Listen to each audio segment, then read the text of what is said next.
everyone, how are you all? This is Surbhi Bhatia and I welcome you all to the YT channel of Legal Edge Top Rankers. And today I bring to you एक बहुत ही important session जो अब जब हम एक महीना ही almost दूर है क्लैट से आपको बहुत ज्यादा हेल्प करने वाला है लीगल रीजनिंग के सेक्शन के लिए। इस साल बहुत से इंपॉर्टेंट जजमेंट्स आए, बहुत से इंपॉर्टेंट बिल्स आए एंड हम पास्ट ईयर ट्रेंड्स देखें तो कंसोर्शियम ऐसे ही बिल्स, डिसीजंस, जजमेंट से पैसेजेस देता है, राइट? अब हम सारे बिल्स, सारे प्रोविजंस तो याद नहीं रख सकते हैं, बट देन अगर हमें थोड़ा सा भी आइडिया है कि इस बिल में क्या नए चीजें आई, थोड़ा सा भी आइडिया है कि एक्चुअली ये बिल क्यों आया, तो हम उस 1-1.5 घंटे में आराम से कंफर्टेबल हो जाते हैं।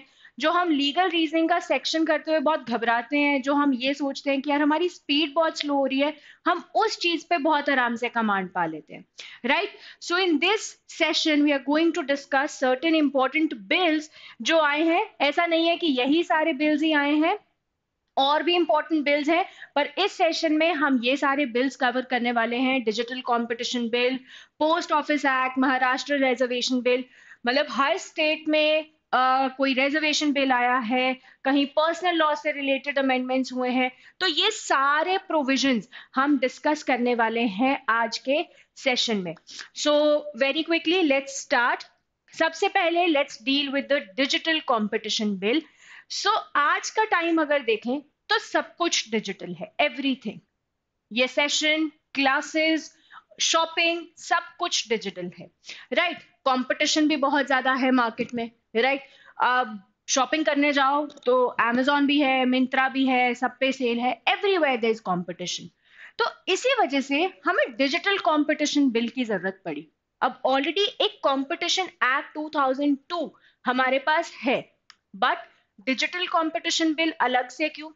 क्योंकि कंपटीशन एक्ट जो है वो डील करता है उन सारे इश्यूज से जो एंटी कंपेटिटिव चीजों की वजह से अगर इम्पैक्ट ऑलरेडी हो चुका है, तब उसके बाद जो भी लॉस हुआ, जो भी उसका आफ्टर इफेक्ट है, उस चीज को माइल डाउन करने के लिए वो प्रोविजंस डील करते हैं।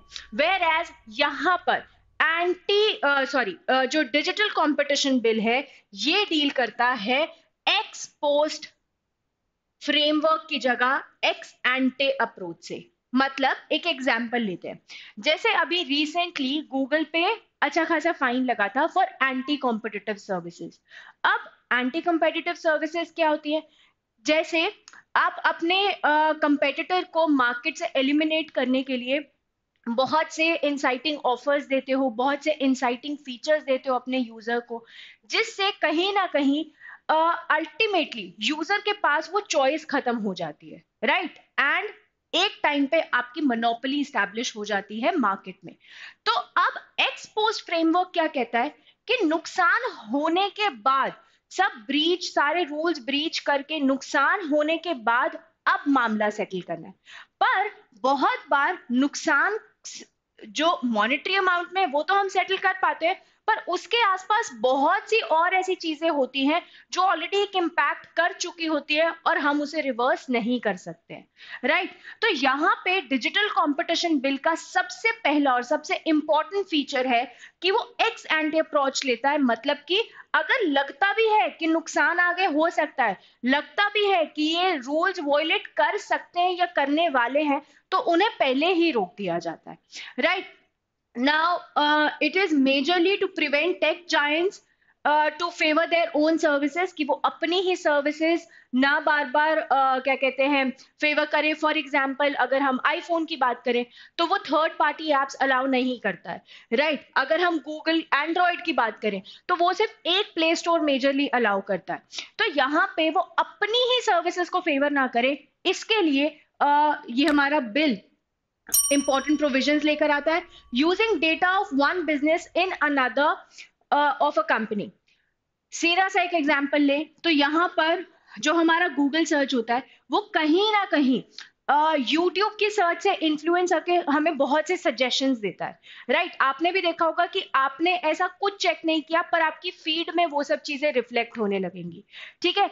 अगर हम Amazon की बात करें, गूगल की बात करें, तो डेटा हम किसी पर्पज से दे रहे हैं, एंड जो ये टेक जाइंट्स हैं, ये उस डेटा को अपनी एक दूसरे प्रोडक्ट के डेवलपमेंट के लिए यूज करते हैं। तो यहाँ पे जिस पर्पस के लिए यूजर ने डेटा दिया है, उसी के लिए वो यूज हो, किसी और कंपनी के डेवलपमेंट के लिए नहीं, तो उसके लिए भी data competition, sorry, digital competition bill में इंपॉर्टेंट प्रोविजंस है। foresee the potential harms out of antitrust issues, यहाँ पर पहले ही जो भी हार्म्स कॉज हो सकते हैं उस पर ध्यान दिया जाता है। एंड वेरी इंपॉर्टेंट, इस बिल के थ्रू ऑलरेडी ऐसी चीजें प्रिस्क्राइब कर दी गई हैं that these are a big no, कि कंपनीज को ऐसा नहीं करना है। जैसे यहां पर हमने बात की कि कोई भी कंपनी क्या कहते हैं, टेक जायंट्स जो हैं वो फेवर नहीं कर सकते अपने ही सर्विसेज, वो थर्ड पार्टी सर्विसेज को प्रोहिबिट नहीं कर सकते हैं। जैसे बीच में एक केस भी आया था कि आईफोन स्पॉटिफाई में इशू क्रिएट करता था, राइट? जो आईफोन यूजर्स थे वो स्पॉटिफाई यूज नहीं कर पा रहे थे, तो वहां पर एक अच्छा खासा फाइन लगाया गया था आईफोन, एप्पल पे। सो यहाँ पर कोर डिजिटल सर्विसेज डिफाइन की गई, मतलब यहाँ पे सबसे पहले तो this is applicable to any social networking sites, ठीक है? जितने वेब ब्राउजर्स हैं, ऑपरेटिंग सिस्टम्स हैं, सब पर दिस इज एप्लीकेबल। एंड बहुत सी कोर सर्विसेज डिफाइन की गई, एंड इन सर्विसेज के बेसिस पे दो तरीके के एंटिटीज डिस्क्राइब की गई। कौन कौन सी? एक तो सिस्टमैटिक सिग्निफिकेंट डिजिटल एंटरप्राइज, जिसे SSDE बोला जाता है। अब ये किस बेसिस पर डिफाइन की गई? अब कुछ क्वांटिटेटिव क्राइटेरियाज निकाले कि किसी का यूजर बेस बहुत अच्छा है, ग्लोबल टर्नओवर कैसा है, at the same time global market में क्या कैपिटल वैल्यू है अभी उस कंपनी की। तो कुछ बेंचमार्क सेट किए गए, अगर आप उस बेंचमार्क को फुलफिल करते हो तो आप SSDE की कैटेगरी में हो। पर यहाँ पे एक और पॉइंट भी रखा गया कि कई बार कुछ ऐसी कंपनीज होती हैं जो उस नंबर को तो नहीं पहुंच पाई, उस नंबर तक नहीं पहुंच पाई। मान लो 40,000 यूजर्स, 40,000 मिलियन यूजर्स की बात है, राइट? तो वहां पर अगर उतने यूजर्स नहीं है बट उसका इंपैक्ट उसके यूजर्स पे बहुत ज्यादा है, तो वहां पर अथॉरिटी की मर्जी है कि वो क्वालिटेटिव मेजर्स के बेसिस पर भी एक कंपनी, एक एंटिटी को SSDE डिक्लेयर कर सकती है। तो हमारे पास कुछ क्वांटिटेटिव डेटा भी है, at the same time qualitative भी अलाउड है, एंड ये डिस्क्रिशन है ऑफ द एंटिटी।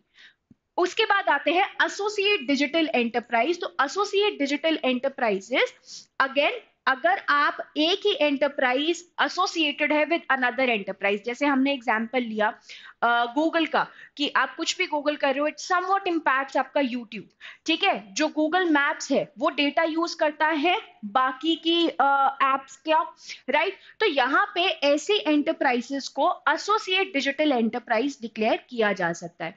एंड अगर कहीं पर भी वॉयलेशन होता है तो पेनल्टीज भी प्रिस्क्राइब की गई है, एंड देयर स्ट्रिक्ट पेनल्टीज, जैसे कि up to 10% of their turnover, ठीक है? तो स्ट्रिक्ट पेनल्टीज प्रिस्क्राइब करने की वजह से, स्ट्रिक्ट रेगुलेशंस प्रिस्क्राइब करने की वजह से, this bill becomes very important and need of the our.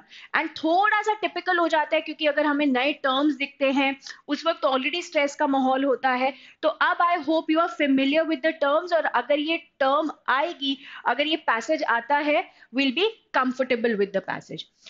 Moving on, post office bill. अब ये बिल वैसे तो 2023 में आया था, बट इसे इनैक्ट किया गया, नोटिफाई किया गया in the official gazette on 18 जून 2024। उसके लिए ये इंपॉर्टेंट हो जाता है।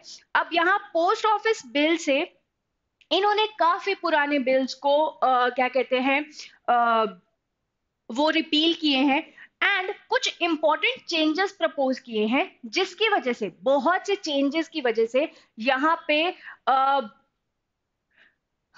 इसे क्या कहते हैं, first changes, centre to empower any officer to intercept, open और डिटेन एनी आइटम। मतलब पोस्ट में कोई भी सेंटर अगर चाहे, सेंट्रल गवर्नमेंट चाहे तो वो किसी भी ऑफिसर को एम्पावर कर सकती है कि आप कोई भी पैकेज को ओपन, डिटेन या इंटरसेप्ट कर सकते हो on basis of certain state security, friendly relations with foreign states, public order, emergency, public safety, contravention of other laws, किसी भी ऐसे ग्राउंड पर यहाँ पर आप अलाउ कर सकते हो। तो यहाँ पे कहीं ना कहीं एक मिसयूज ऑफ पावर का रिफ्लेक्शन आता है, जिसकी वजह से इसे काफी ज्यादा क्रिटिसाइज भी किया गया था, right.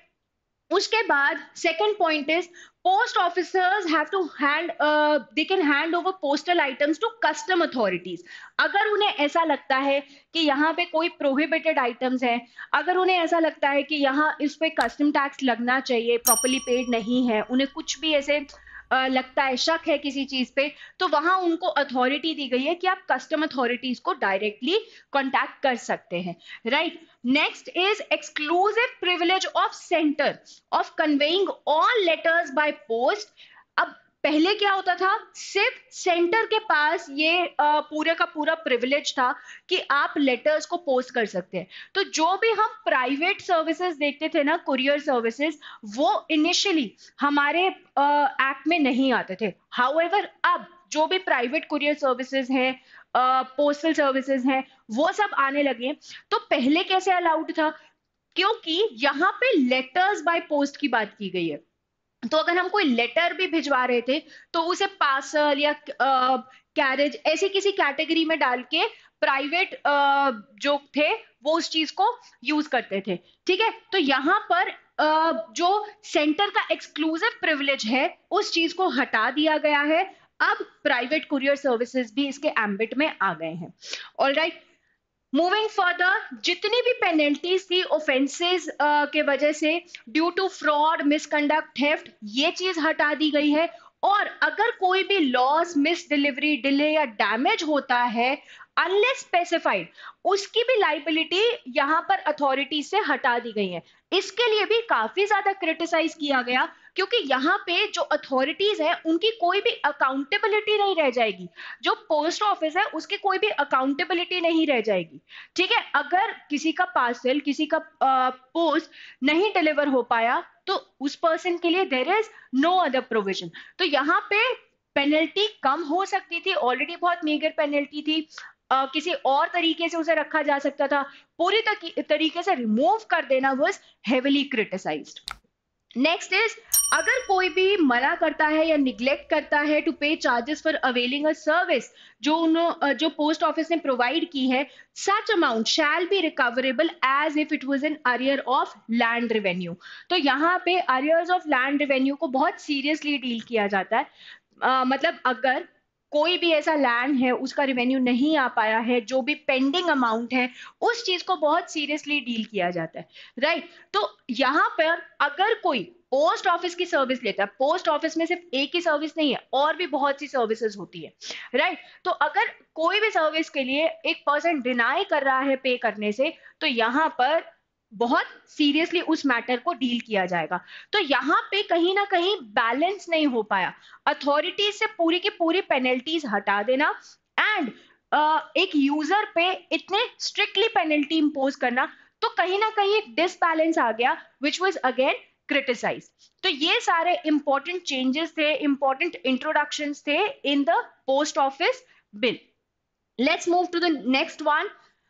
Next is Himachal Pradesh amendment bill, जहां पर चाइल्ड मैरिज की age was amended. So basically Himachal Pradesh में 18 is the new 21, age in यहां पर generally 18 years for a woman, 18 years was the minimum age of marriage. Okay, इस चीज को चेंज करके, इस एज को चेंज करके 21 साल कर दिया गया है बाय हिमाचल प्रदेश गवर्नमेंट। तो यहाँ पे इन्होंने अमेंड किया prohibition of child marriage act 2006, जो एक यूनियन ने लॉ बनाया था कि चाइल्ड मैरिजेस ना हो, उसके लिए उन्होंने एज प्रिस्क्राइब की थी। For boys it was 21 years and for girls it was 18 years. But Himachal Pradesh government ने एक बहुत ही इंपॉर्टेंट पॉइंट रखा कि 18 साल में अगर एक लड़की की शादी कर दी जाती है तो कहीं ना कहीं ये जेंडर इनइक्वालिटी है। आज के टाइम पे जितनी अपॉर्चुनिटीज एक लड़के को मिल रही है उतनी लड़की को भी मिलनी चाहिए, राइट। एंड कहीं ना कहीं हायर एजुकेशन का जो मौका है वो भी अपॉर्चुनिटीज मिलनी चाहिए।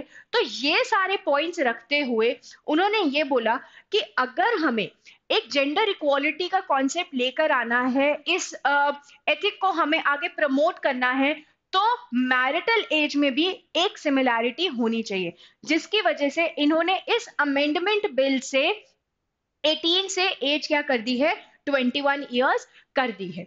अब यहाँ पर क्या क्या इंपॉर्टेंट चेंजेस आए, पहले तो इन्होंने चाइल्ड की डेफिनेशन चेंज की। चाइल्ड की क्या डेफिनेशन कर दी, अभी तक बॉय एंड गर्ल के लिए इट वाज डिफरेंट, पर अब ये बोल दिया गया कि कोई भी इंसान for the purpose of marriage child तब कहलाया जाएगा जब वो below the age of 21 years है।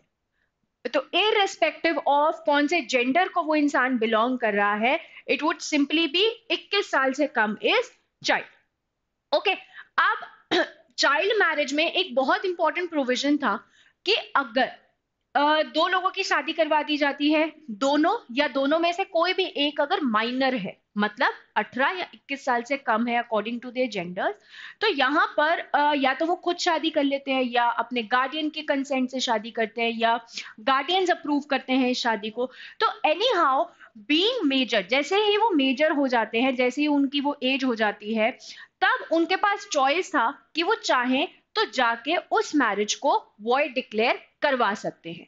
अब इनिशियली जो हमारा prohibition of child marriage act है या हिंदू मैरिज एक्ट है, उसके अकॉर्डिंग ये टाइम पीरियड 2 साल का था, वेरएज यहाँ पर इस टाइम पीरियड को 5 साल तक का कर दिया गया है। मतलब मेजर कब हुए, 18 साल पे, मेजोरिटी की एज अब भी वही है 18 साल। तो जहां वो 20 साल तक ही केस कर सकते थे, अब वो वक्त बढ़ा के 23 साल तक कर दिया गया है कि अब 5 साल from the age of attaining majority, that is up to the age of 23 years, कोई भी एक चाइल्ड, कोई भी एक पर्सन शादी को चैलेंज कर सकता है, कैंसिल करवा सकता है। ऑलराइट, एंड एक बहुत इंपॉर्टेंट प्रोविजन ऐड किया गया सेक्शन 18A, जो ये कहता है कि जो भी इस बिल के प्रोविजंस हैं, मतलब जो हिमाचल प्रदेश अमेंडमेंट बिल है, this would take precedence over existing laws, और कोई भी कल्चरल प्रैक्टिस है, तो चाहे कोई भी कल्चर है, चाहे कोई भी पर्सनल लॉ है, किसी भी रिलीजन का है, उस पे दिस बिल वुड प्रिवेल। ठीक है, यहां पर ऐसा नहीं होगा कि हमारे कल्चर में तो यही एज प्रिस्क्राइब्ड है, नहीं, जो भी इस बिल में एज प्रिस्क्राइब्ड है दैट इज 21 ईयर्स, वही फॉलो करेगी irrespective of religion, personal law और culture of anyone, a uniform marriageable age. And यहां पर एक बहुत इंपॉर्टेंट पॉइंट आता है कि मैरिज और डाइवोर्स कॉन्करेंट लिस्ट का सब्जेक्ट है। कॉन्करेंट लिस्ट क्या होती है, हमारे पास 3 लिस्ट होती है कॉन्स्टिट्यूशन में, यूनियन लिस्ट जिसपे सिर्फ पार्लियामेंट लॉ बना सकता है, स्टेट लिस्ट जिसपे सिर्फ स्टेट गवर्नमेंट लॉ बना सकती है, एंड कॉन्करेंट लिस्ट ऐसे मैटर्स होते हैं जहां पे powers central government and state government दोनों के पास होती है। पर यहाँ पे कभी कभी ऐसा होता है कि ऑलरेडी सेंटर ने एक लॉ बना रखा है, राइट, एंड स्टेट गवर्नमेंट भी बनाने की कोशिश कर रही है। अब अगर दोनों में कॉन्फ्लिक्ट हुआ तो मानना कौन सा है, तो ये थोड़ी सी गड़बड़ हो जाती है। इसी को ही बोला जाता है डॉक्ट्राइन ऑफ रिपग्नेंसी। ठीक है, अब एक और प्रोविजन होता है, वो भी पहले समझ लेते हैं, फिर टेक्स्ट देखते हैं कि स्टेट में जो भी बिल्स पास होते हैं उसका असेंट, उस पे अप्रूवल कौन देता है, गवर्नर देता है, एंड यूनियन लॉज पे देते हैं प्रेसिडेंट। तो यहां अगर कोई एक रिपग्नेंट लॉ है, आर्टिकल 254 क्लॉज 1 कॉन्स्टिट्यूशन का क्या कहता है कि अगर स्टेट लेजिस्लेचर ऐसा एक मैटर लेकर आता है, कोई भी एक बिल लेकर आता है किसी कॉन्करेंट लिस्ट के सब्जेक्ट पे जो रिपग्नेंट है, मतलब कि कहीं ना कहीं कॉन्फ्लिक्टिंग है, कहीं ना कहीं कॉन्ट्राडिक्टरी है, लोगों को नहीं पता कि हमें यूनियन लॉ मानना चाहिए या स्टेट लॉ मानना चाहिए, ठीक है, ये कंफ्यूजन है, तो repugnant portion of state law void होगा। तो यहाँ पे तो दिक्कत हो गई। अब हिमाचल प्रदेश गवर्नमेंट ने वो बिल बना दिया, पर यहाँ पर अगर प्रेसिडेंट का असेंट होता है, ऐसा बिल अगर क्वेश्चन में है which is repugnant to an earlier और एग्जिस्टिंग लॉ, तो बिल को प्रेसिडेंट के असेंट, प्रेसिडेंट की कंसिडरेशन के लिए रखा जाना चाहिए और उनका असेंट लिया जाएगा as per article 201। All right, अब यहां से एक और मैटर भी आता है कि यहाँ पे गवर्नर कब असेंट कर सकते हैं कब नहीं, जो हम अपनी लेटर वीडियोस में डिस्कस करेंगे। वो भी एक अलग कंट्रोवर्सी रही है इस साल की इंपॉर्टेंट। तो यहाँ पर आपको ये याद रखना है कि अगर हमेशा एक यूनियन लॉ बना हुआ है, स्टेट गवर्नमेंट फिर भी कॉन्करेंट लिस्ट पे एक मैटर ले आई है, तो असेंट किसका होगा? प्रेसिडेंट उसे कंसिडर करके एंड फिर असेंट देंगे। Alright, next important bill is related to Assam. Assam ने compulsory registration of Muslim marriages and divorce bill 2024 pass किया है। तो अभी तक क्या था, मुस्लिम में the marriage is allowed after the age of 15 by the consent of guardians, and even guardians consent दे सकते हैं on the behalf of minors. All right, and it was not compulsory to register such marriages, and किया भी जाता था तो काजी use to register. Okay, अब यहाँ पे कहीं ना कहीं अल्टीमेटली चाइल्ड मैरिजेस को कंट्रोल करने के लिए एंड रोल ऑफ काजी को रिड्यूस करने के लिए, इनफैक्ट पूरी तरीके से एलिमिनेट करने के लिए, एंड अल्टीमेटली पॉलीगैमी चेक करने के लिए, राइट? फॉर एग्जाम्पल मतलब there is a practice in Muslims that a man can have up to 4 wives. तो यहाँ पे इन सारे प्रोविजंस को देखने के लिए, इन सारी चीजों को अपहोल्ड करने के लिए असम में compulsory registration of Muslim marriage का एक बिल प्रपोज किया गया। अब वो रजिस्टर कब होगी? वो रजिस्टर तब होगी जब लड़की एटलीस्ट 18 साल की है, लड़का एटलीस्ट 21 साल का है। ठीक है, अब यहां पर नो मैटर मुस्लिम मैरिज में किस तरीके से जो क्या कहते हैं एज प्रिस्क्राइब्ड है उनके पर्सनल लॉ में, that won't matter, this bill would prevail over the personal law. तो शादी तभी रजिस्टर होगी जब एज बार लगा दिया, फ्री कंसेंट है ऑफ बोथ द पार्टीज, मतलब यहाँ पे किसी भी तरीके से गार्डियंस या फिर पेरेंट्स फोर्स नहीं कर रहे हैं, and not in prohibited degree of relationship as per Muslim law. तो मुस्लिम लॉ में भी बहुत से प्रोहिबिटेड डिग्रीज, मतलब यहाँ पे मना है कि आप उस इंसान से शादी नहीं कर सकते हैं। तो ऐसे किसी रिलेशन में अगर शादी नहीं हुई है देन अलाउड है रजिस्टर करना। ऑलराइट, अब क्या क्या प्रोविजंस लेकर आए? सबसे पहले तो सब रजिस्ट्रार इंट्रोड्यूस किए गए। तो सब रजिस्ट्रार बेसिकली काजी के रोल को एलिमिनेट कर देंगे, इनफैक्ट एंड ही कर देंगे, and he would be responsible to register the marriages and divorce. अब यहाँ पर at least one party must be resident within the district of marriage and divorce for 30 days prior.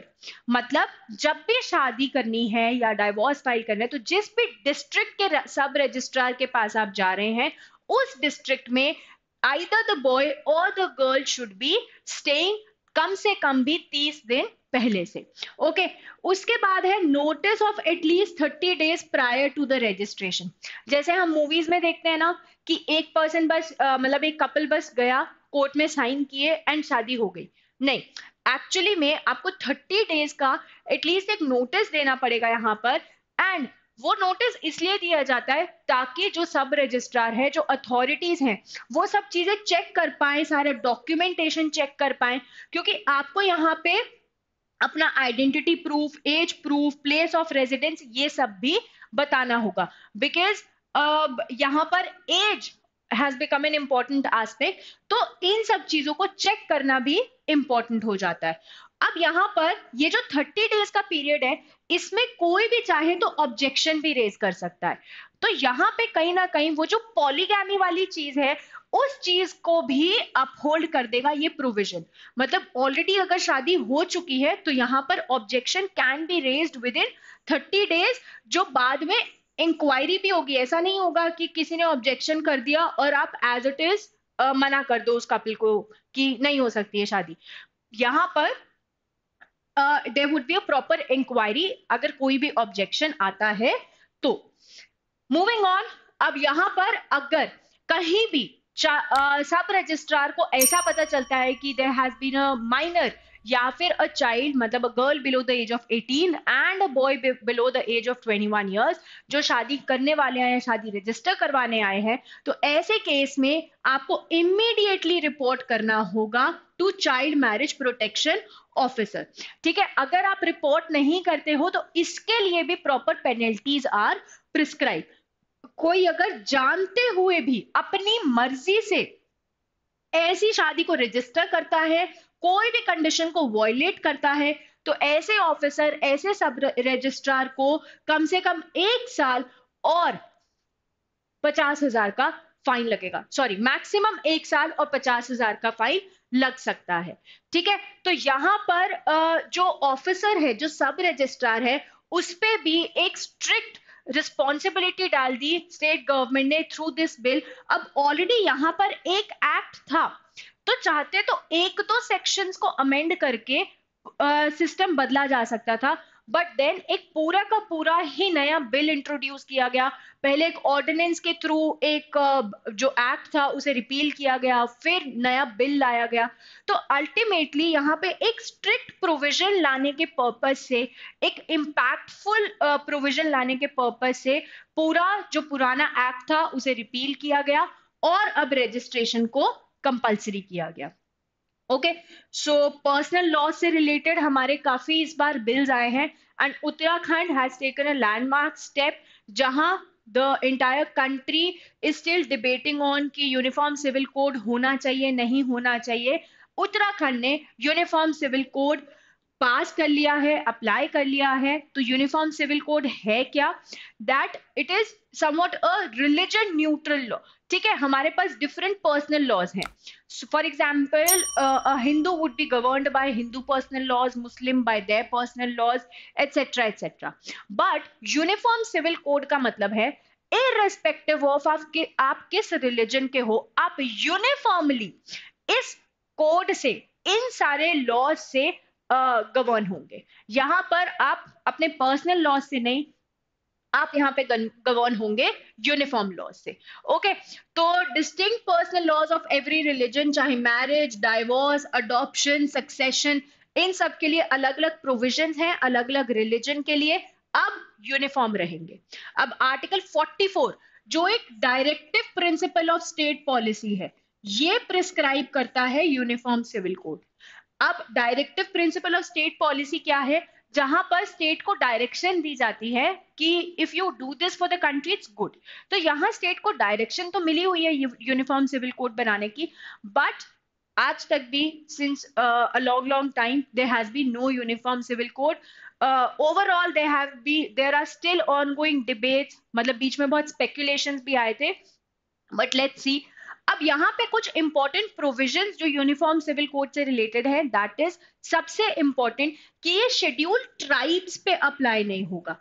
अब scheduled tribes पे अगर आपने कभी हिंदू मैरिज एक्ट या Hindu succession act देखा है, तो आपने ये चीज डेफिनेटली देखी होगी कि वो भी शेड्यूल्ड ट्राइब्स पे अप्लाई नहीं होता है। तो कोई भी अगर कोडिफाइड लॉ है ना, जो लेजिस्लेचर ने प्रोवाइड किया है, बिकॉज शेड्यूल्ड ट्राइब्स अपने ही प्रैक्टिसेस फॉलो करते हैं, उनके अपने ही सेट कस्टम्स हैं, तो उस चीज के, उनके कस्टम्स, उनकी प्रैक्टिसेस, उनकी आइडेंटिटीज को कहीं ना कहीं अपहोल्ड करने के लिए, वो मेंटेन रहे, उस चीज के लिए ये लॉ जो है, जो यूनिफॉर्म सिविल कोड है, ये अप्लाई नहीं होगा। Okay, now it prohibits bigamy or polygamy, so this is majorly for muslim personal law। तो जो जिनका पर्सनल लॉ ये अलाउ करता था कि a man can have up to 4 wives, तो उस चीज को ये प्रोहिबिट करता है। इररिस्पेक्टिव ऑफ आप किस रिलीजन के हो, only one marriage is allowed.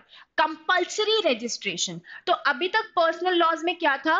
Registration as a provision was given, पर कंपल्शन कहीं भी नहीं थी।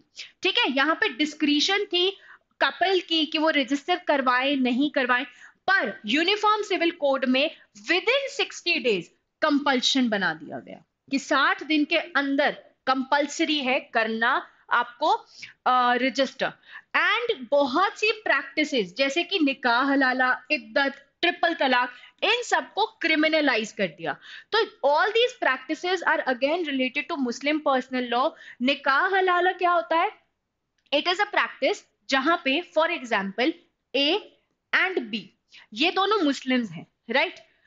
ए is the girl, B is the boy. So यहाँ पे इनका निकाह हुआ, दे गॉट मैरिड। अब इन दोनों का तलाक हो गया, ठीक है? तो बी ने अगर तलाक प्रनाउंस कर दिया अगेंस्ट ए, तो मैरिज वहीं खत्म हो गई, राइट? अब उसके बाद अगर मान लो ए को फिर से बी से शादी करनी है, फिर से निकाह करना है, तो मुस्लिम पर्सनल लॉ ये प्रिस्क्राइब करता है कि ए को बी से शादी करने से पहले बी के ब्रदर से पहले निकाह करना होगा, ठीक है? वहां पर जो मैरिटल ऑब्लिगेशन है, जो कोहैबिटेशन है, जो सेक्सुअल कोहैबिटेशन होता है, वो करना होगा।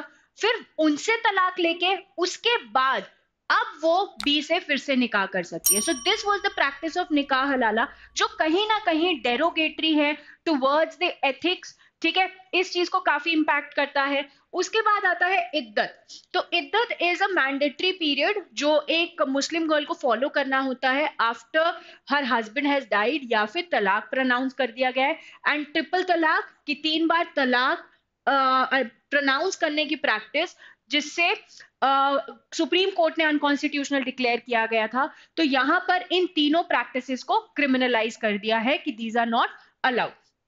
and there would be equal property rights for sons and daughters irrespective of the religion। तो हिंदू लॉ में ऑलरेडी ये सिस्टम चल रहा था after the supreme court decision, but यहां पर अब सारे रिलीजन्स के लिए दिस वुड बी एप्लीकेबल।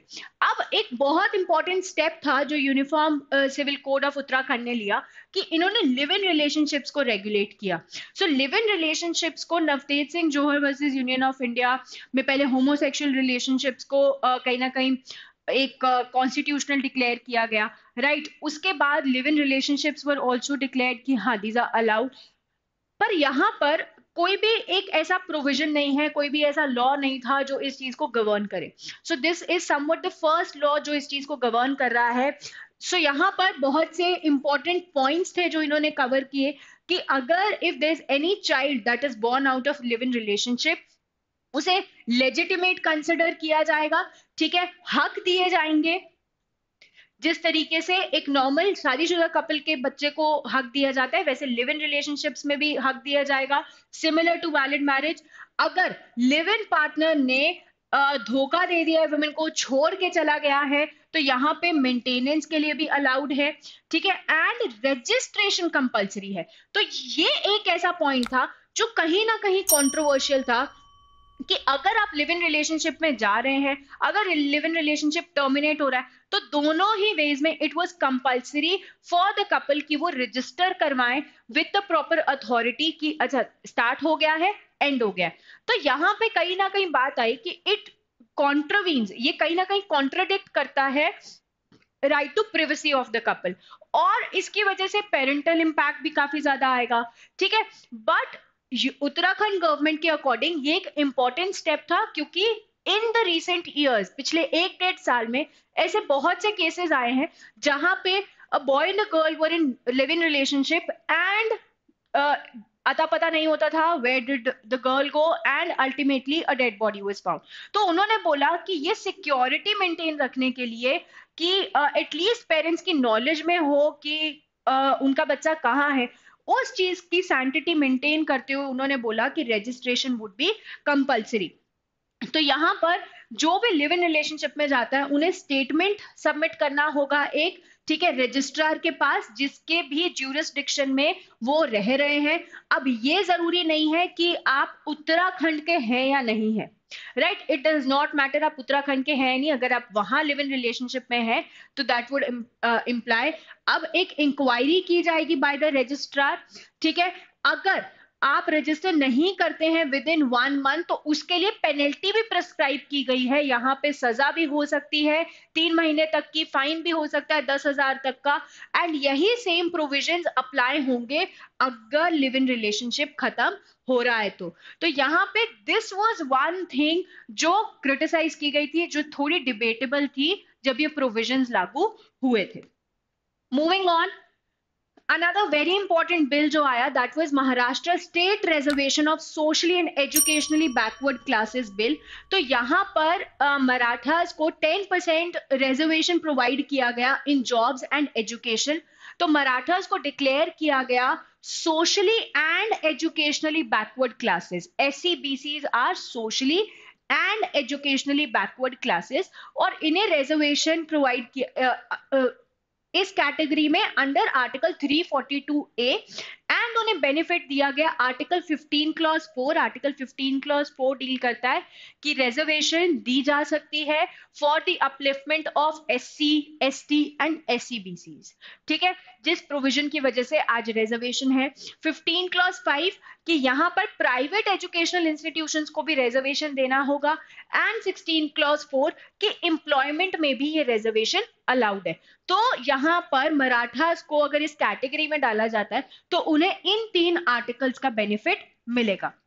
यहाँ पे एक इंपॉर्टेंट पॉइंट आया कि क्रीमी लेयर का कॉन्सेप्ट, क्रीमी लेयर का concept OBCs other backward classes में भी है। तो यहाँ पे क्रीमी लेयर का कॉन्सेप्ट इज ऑल्सो एप्लीकेबल। ठीक है, and most marginalised within the community are being protected. तो यहाँ पर ये नहीं है कि आप किसी को भी प्रोटेक्ट कर रहे हैं, जिनको एक्चुअली जरूरत थी उन्हीं को प्रोटेक्ट किया जा रहा है। ये एक इंपॉर्टेंट पॉइंट था जो इन्होंने बोला इन देयर फेवर। अब यहाँ पे उन्होंने exceptional and extraordinary circumstances justify किए। Indira Sawhney versus union of India का जो केस है, just a second, right, Indira Sawhney versus union of India का जो केस है, अब इस केस में ये बोला गया था कि रिजर्वेशन देना ठीक है, बट रिजर्वेशन बैकवर्ड क्लासेस के बेसिस पे होना चाहिए, इकोनॉमिक क्राइटेरिया पे नहीं होना चाहिए। तो इस वजह से इन्होंने क्या बोला कि अगर किसी के पास इनफ फाइनेंशियल रिसोर्सेज हैं, इकोनॉमिक रिसोर्सेज हैं कि वो खुद को अपलिफ्ट कर सकते हैं, तो उन्हें बोला जाएगा creamy layer, the top most layer. ठीक है, क्रीमी लेयर को एक्सक्लूड कर दिया जाएगा। ये एक इंपॉर्टेंट पॉइंट था यहाँ पे। ठीक है, और इन्होंने बोला कि 50% से ज्यादा रिजर्वेशन एक्सीड नहीं करना चाहिए, पर अगर कोई एक्सेप्शनल केसेस हैं तो वो चीज अलाउ कर दी जाएगी। एक्सेप्शनल केसेस में दिस कैन बी अलाउड, जहां पर डेटा ये चीज सजेस्ट करता है। ठीक है, इससे एफिशिएंसी ऑफ एडमिनिस्ट्रेशन नहीं इंपैक्ट होना चाहिए, एंड कहीं ना कहीं बैलेंस करना है आर्टिकल 16(1) और 16(4). 16(1) क्या बोलता है कि यहाँ पर आप डिस्क्रिमिनेट नहीं कर सकते on the basis of caste, sex, religion, place of birth etcetera.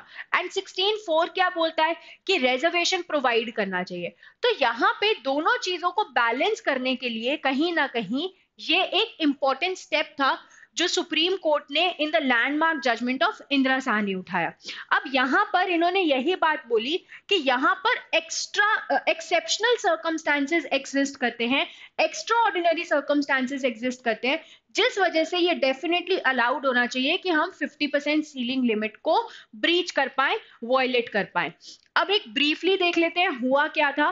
Basically यहाँ पर पहले 2 कमिटीज थी जिन्होंने इनिशियली 16% का रिजर्वेशन बोला था फॉर मराठास, पर यहाँ पर बॉम्बे हाई कोर्ट ने इसे 12% इन एजुकेशन और 13% इन जॉब्स तक रिड्यूस कर दिया था कि इससे ज्यादा अलाउड नहीं होगा। और सुप्रीम कोर्ट ने 2021 में पूरी तरीके से इस रिजर्वेशन को खत्म कर दिया था कि ना तो 16, ना ही 13% और ना ही 12%, किसी भी तरीके से उन्होंने पूरा कोटा मना कर दिया था। ठीक है, ये कहते हुए कि यहाँ पे कोई भी ऐसा डेटा नहीं है जो आपका एक्सेप्शनल सर्कमस्टेंस 50% के बियॉन्ड जस्टिफाई कर पाए। पर इस डिसीजन के बाद एक नई कमीशन बनाई गई, सुनील छकरे कमीशन। इन्होंने ये कहा कि ऑलमोस्ट 80% ऐसे हैं जो कहीं ना कहीं जरूरत है जिनको रिसोर्सेज की। एट द सेम टाइम हम यहाँ पे क्रीमी लेयर को तो एक्सक्लूड ही कर रहे हैं ना, यहाँ पे जिन्हें एक्चुअली जरूरत है उन्हीं को ही प्रोवाइड किया जा रहा है। तो यहाँ पर उन्होंने ये बोला कि रिकग्नाइज कम्युनिटी को ही हम इंक्लूड कर रहे हैं और डेटा के बेसिस पर कर रहे हैं। एंड यहाँ पर एग्जेम्प्ट किया गया बहुत से लोगों को, जैसे कि अगर कोई बहुत ही स्पेशलाइज्ड पोस्ट है मेडिकल सेक्टर में, टेक्निकल सेक्टर में, एजुकेशनल फील्ड में, तो वहां पर ये रिजर्वेशन अलाउड नहीं होगा। अगर माइनॉरिटी एजुकेशनल इंस्टीट्यूशंस हैं तो वहां रिजर्वेशन अलाउड नहीं होगा, ये तो एक जनरल प्रोविजन भी है। अगर ट्रांसफर हो रहा है ऐसे केस में नहीं फाइल होगा। टेम्पररी अपॉइंटमेंट है ऑफ लेस देन 45 डेज, मतलब कुछ टाइम के लिए अगर अपॉइंटमेंट है वहां रिजर्वेशन का पॉइंट नहीं लगेगा। और यहाँ पे अगर एक ही पोस्ट है किसी भी कैडर में या ग्रेड में तो वहां भी दिस वोंट बी अलाउड। तो इन्होंने कहीं ना कहीं ये बोला कि हम जस्टिफाई कर रहे हैं, हम मिसयूज नहीं कर रहे हैं इस रिजर्वेशन के पॉइंट का। So this was the Maharashtra bill. So I एक और बिल आया, ये महाराष्ट्र का था। ऐसा ही एक बिल लाया गया बिहार गवर्नमेंट ने। बिहार में कास्ट सेंसस हुआ, जो अपने आप में एक कंट्रोवर्शियल पॉइंट रहा है इस पूरे साल में, जो हम एक और वीडियो में डिस्कस करेंगे। सो यहाँ पर दो बिल्स इंट्रोड्यूस किए बिहार गवर्नमेंट ने कास्ट सेंसस होने के बाद। ठीक है, कौन कौन से? एक तो आया एजुकेशनल इंस्टीट्यूशंस के लिए, ठीक है, और दूसरा आया एम्प्लॉयमेंट के लिए। तो इन्होंने भी दो बिल्स यूनानिमसली पास किए। मतलब क्या ऑपोजिशन क्या रूलिंग पार्टी सबने एक साथ मिलके रजामंदी से पास किया, और अब रिजर्वेशन 50% से बढ़ के कहां पहुंच गया? 65%, 65% पे पहुंच गया। ठीक है, एंड कास्ट सेंसस के बेसिस पे हुआ, जिससे गवर्नमेंट, अब इनका पॉइंट ये था कि कास्ट सेंसस में हमारे पास ऐसा डेटा आया है कि हाँ उन लोगों को गवर्नमेंट पॉलिसीज की जरूरत है, हम गवर्नमेंट पॉलिसीज को कहीं ना कहीं सही डायरेक्शन में इंप्लीमेंट करें, जिस वजह से ये रिजर्वेशन इंपॉर्टेंट है। अब after passing the act ultimately जो रिजर्वेशन है वो 75% हो गई। कैसे? 65% तो यही, +10 of EWS, economically weaker section, तो यहां पे अल्टीमेटली कितना पहुंच गया? 75%। तो जब यहां पर अब बिहार गवर्नमेंट ने बेसिकली एक केस गया था हाई कोर्ट में, Gaurav Kumar and others versus state of Bihar, तो यहाँ पे इसे रोकने की बात की गई थी। एंड यहाँ पे बिहार गवर्नमेंट ने क्या बोला कि हमने कास्ट सेंसस पे रिलाय किया है, एंड कास्ट सेंसस में ऐसा डेटा आया है कि ऑलमोस्ट 80% ऐसे लोग हैं, 70 to 80% ऐसे लोग हैं जिन्हें रिजर्वेशन की जरूरत है, और हम उस बेसिस पर ही यहाँ पर रिजर्वेशन दे रहे हैं, अपनी पॉलिसीज को स्ट्रेंथन करने के लिए ही, एक प्रॉपर डायरेक्शन देने के लिए ही ये दे रहे हैं। ठीक है, अब यहाँ पर 50% सीलिंग लिमिट का ब्रीच था, जो अभी हमने इंदिरा साहनी के केस में बात की थी। 14, 15 एंड 16 का वायलेशन था। आर्टिकल 14 बोलता है राइट टू इक्वालिटी, 15 बोलता है कि डिस्क्रिमिनेशन नहीं होना चाहिए, एंड 16 बोलता है अगेन डिस्क्रिमिनेशन नहीं होना चाहिए इन टर्म्स ऑफ एम्प्लॉयमेंट। तो इन तीनों का ब्रीच हुआ। एंड यहां पर यह बोला गया कि इकोनॉमिक क्राइटेरिया एक इंपॉर्टेंट इंडेक्स है। ठीक है, एक इंपॉर्टेंट चीज है जो कंसिडर नहीं करी गई यहां पर। अब महाराष्ट्र में हमने एक पॉइंट देखा था कि उन्होंने क्रीमी लेयर को एक्सक्लूड किया था, पर बिहार में इन्होंने कुछ एक्सक्लूड नहीं किया। सिंस एक मेजर चंक ऑफ पॉपुलेशन था तो इन्होंने उन्हें रिजर्वेशन दे दिया। तो कहीं ना कहीं पॉलिटिकल वेंडेटा का रिफ्लेक्शन आने लग गया यहां पर, क्योंकि यहां पर इन्होंने क्रीमी लेयर का एस्पेक्ट तो देखा ही नहीं, जस्ट बिकॉज एक रेशियो ऑफ पॉपुलेशन था, उस बेसिस पर इन्होंने क्या किया? रिजर्वेशन प्रोवाइड कर दिया। ठीक है, अब हाई कोर्ट ने इनिशियली तो अलाउ कर दिया था, ठीक है, जो हम कास्ट सेंसस वगैरह में देखेंगे। अब हाई कोर्ट ने बिल्स के लिए क्या बोला? हाई कोर्ट ने यहां पर स्टे लगा दिया, ठीक है, अनकॉन्स्टिट्यूशनल डिक्लेयर कर दिया पटना हाई कोर्ट ने। तो उन्होंने ये बोला कि एडिक्वेट रिप्रेजेंटेशन पे बेस्ड नहीं है, पर प्रोपोर्शनल पॉपुलेशन पे बेस्ड है। उन्होंने ये हिसाब लगाया कि अगर 60% से ज्यादा पॉपुलेशन यहाँ पर ओबीसी कैटेगरी में आ रही है तो इन्हें मिलना चाहिए, पर आपको एडिक्वेट रिप्रेजेंटेशन मतलब कि क्या उनको एक्चुअली जरूरत है रिजर्वेशन की या नहीं, क्या उनके पास उतने रिसोर्सेज हैं या नहीं, इकोनॉमिक क्राइटेरिया क्या है, उनके पास जॉब्स है या नहीं, इन सारी चीजों को देखे बिना सिर्फ पॉपुलेशन के प्रोपोर्शन के बेसिस पे रिजर्वेशन देना गलत था। और एक और इम्पॉर्टेंट पॉइंट बोला कि कास्ट सेंसस जैसे ही आया, आपने कोई स्टडी नहीं की, कोई कमिटी नहीं बनाई, कोई रिसर्च नहीं की, कास्ट सेंसस आते ही आपने फटाफट एक बिल बना दिया। ठीक है, क्योंकि ये ऐसे पॉइंट्स होते हैं जो कहीं ना कहीं एक मेजर इम्पैक्ट लाते हैं, तो इन्हें इम्प्लीमेंट करने से पहले प्रॉपर रिसर्च, प्रॉपर स्टडीज होनी चाहिए, जो बिहार गवर्नमेंट ने नहीं की, जो एक काफी बड़ा लूप होल था। ऑलराइट, एंड यहाँ पर ये भी बोला गया कि माना कि यहाँ पे एक अच्छा खासा चंक है पॉपुलेशन का जो बैकवर्ड क्लासेस में आता है, जिनके पास नहीं है रिजर्वेशन, पर वो फिर भी एडिक्वेटली रिप्रेजेंटेड है। और ये भी बोला गया कि अगर कहीं भी ऐसी पॉसिबिलिटी है कि वो जॉब्स को सिक्योर कर सकते हैं अपने मेरिट के बेसिस पे, तो उन्हें रिजर्वेशन में इंक्लूड क्यों करना है, व्हाई टू इंक्लूड देम। तो ऐसे पॉइंट्स पटना हाई कोर्ट ने important points and justified points रखते हुए अल्टीमेटली अनकॉन्स्टिट्यूशनल डिक्लेयर कर दिया इन सारे प्रोविजंस को। ऑलराइट, तो ये हमारे इंपॉर्टेंट पॉइंट्स थे, इंपॉर्टेंट बिल्स थे जो हमने आज के सेशन में डिस्कस किए। I will be coming up with much more sessions. I hope आपको ये सेशन अच्छा लगा हो, एंड कमेंट में जरूर बताना कोई ऐसा टॉपिक जो आपको डिफिकल्ट लगता है, जो हमें अपकमिंग सेशंस में लेना चाहिए। Till then, take care, keep practicing, and I'll see you very soon.